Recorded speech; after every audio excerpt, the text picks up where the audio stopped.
what is going on, YouTube? It is your boy Tropical NHL back at it again for a second day in a row. We're back. Like I said yesterday, we're back into grinding one video a day. The season has started on the Tropical NHL YouTube channel.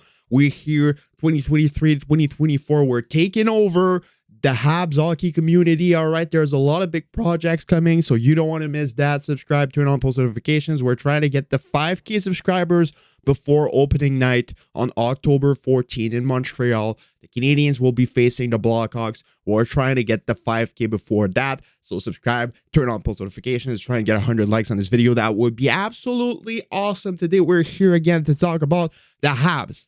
We're here to talk about the Habs because there are a lot of young guys in Montreal, and there's a strong possibility with all the young players that are going to be coming, that are still going to be playing with the Habs this year, that we are going to see some breakouts. We're going to see some breakouts. This is most likely going to happen. Like, with all the promising young guys that we have in the system, we're most likely going to get a player that's going to break out in some way. So this is exciting as hell. So today we're going to be talking about 3 breakout candidates, the 3 players that are most likely going to break out with the Montreal Canadiens this season for the team. So it's going to be exciting to watch those players, and I'm going to give you guys my predictions on that. Juraj Slafkovsky, Kaden Goulet, Harbour, Jack, Jordan Harris, all of those guys who are the most likely to have a breakout season this year. I'm going to talk about that right now. Let's get right into it.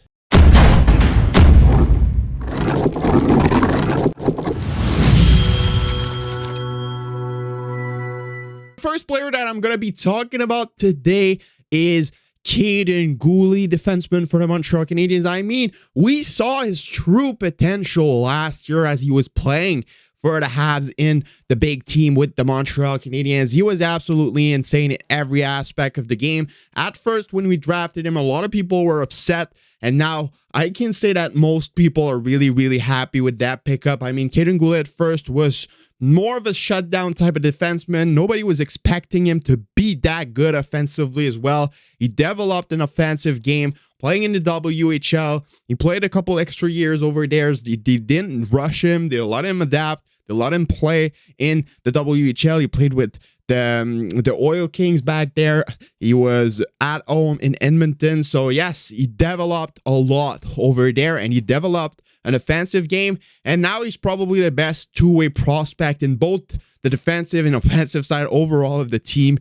So yes, he's really good. He's going to be that shutdown guy that can play on the PK, but that can also score some goals on the power play. He is going to be a masterpiece for the Montreal Canadiens in the next couple of seasons, and I can definitely see him completely break out this year if he can remain healthy. He got some injuries problem last year. If it wasn't for that, I could have definitely seen him be around the 40-point mark, 35 to 40 points. So I definitely do think that he is going to be around that spot this year if he can remain healthy. A lot of goals, a lot of assists, a lot of great shifts. He's going to be great defensively as well.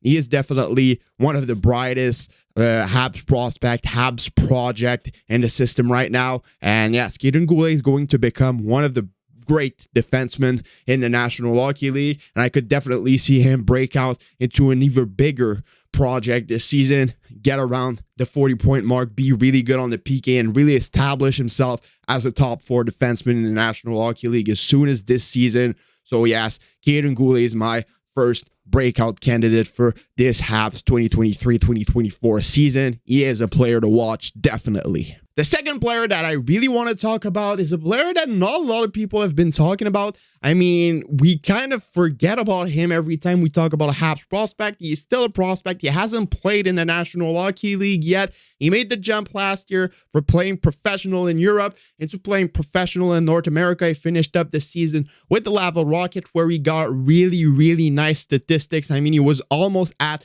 a goal per game pace, over a point per game pace. And yes, I'm talking about Swedish player Emil Heinemann, who got acquired from the Calgary Flames in the Tyler Toffoli trade, who was the first big trade that Kent Hughes made as the GM of the Montreal Canadiens. So yes, we got Philippe Mechard from that trade as well with the first round pick that the Calgary Flame gave to us, but we also got Emil Heinemann, and for me, Emil Heinemann is the main piece of that trade. Emil Heinemann is the highest potential player from that trade. He is going to be better than Philippe Machard, in my opinion. Philippe Machard is still going to be a really decent player.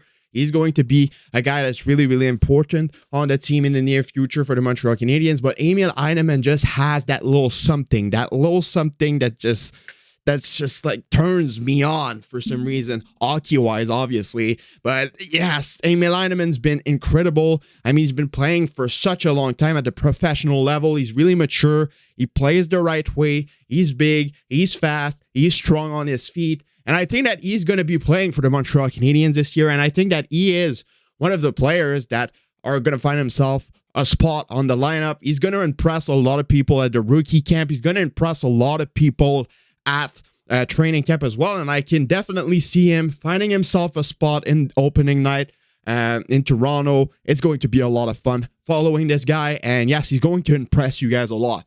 I can definitely see him make the team and score a lot of goals for this Habs team as soon as this season. He's going to be really impressive, and he is in my top 3 prospects for the Montreal Canadiens right now. I can definitely see him become a top 6 player for this team, a guy that can play on the power play, a guy that can score 20 to 25 goals in his prime.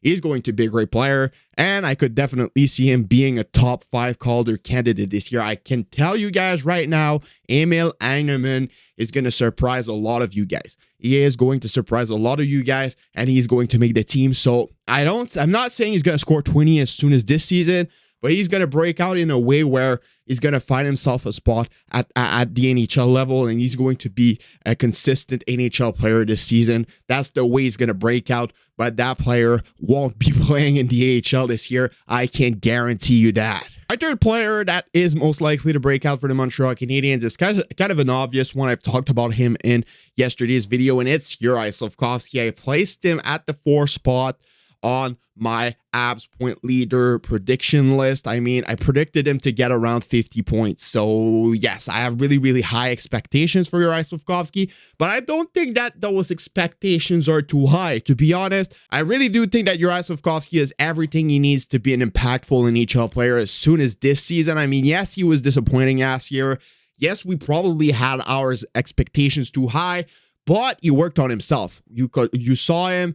A lot of articles, a lot of videos were made talking about his training program. He worked on his lungs capacity. He worked on his stamina. He worked on his speed. He worked on everything.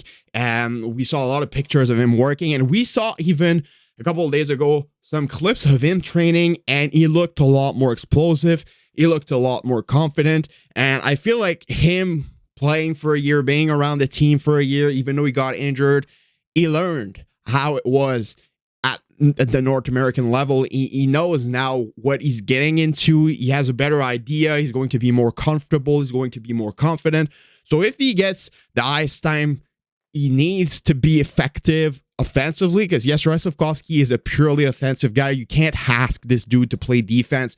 He is an offensive threat. You need to place him on an offensive role, playing some power play time and all of that. If you can give him that at the start of the season, if he can perform well in training camp and do all of that, he's going to get some points. He's going to score some goals. He's going to be a nasty player for the Montreal Canadiens. And I'm practically 100% confident that we're going to see a brand new version of Juraj Slafkovsky this year. That's going to make us forget everything that happened last season. And I couldn't be more excited about him. I mean, I just have that gut feeling inside of me right now that Juraj Slafkovsky is going to have a breakout season.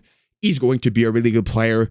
He's going to end up playing with Nick Suzuki, Cole Caulfield, all of those guys, and he's going to be efficient. That's my personal feeling about it. Let me know what you guys think about this in the comments below. Honorable mention as well to Justin Barron. I mean, Justin Barron is one of the most underrated prospects on defense, in my opinion. He's going to get a lot of points as well this season, so I wouldn't be surprised if he breaks out as well. So yes, the Canadiens have a really, really bright future. It's going to be interesting watching them this year. Can't be more excited for the rookie camp. Can't be more excited for rookie tournament, training camp, and all of that. It's going to be some exciting time. So yeah, subscribe, leave a like, leave a comment, share, do anything as you want. And I'll see y'all later tomorrow for a brand new video. Have a nice rest of your day, and bye-bye.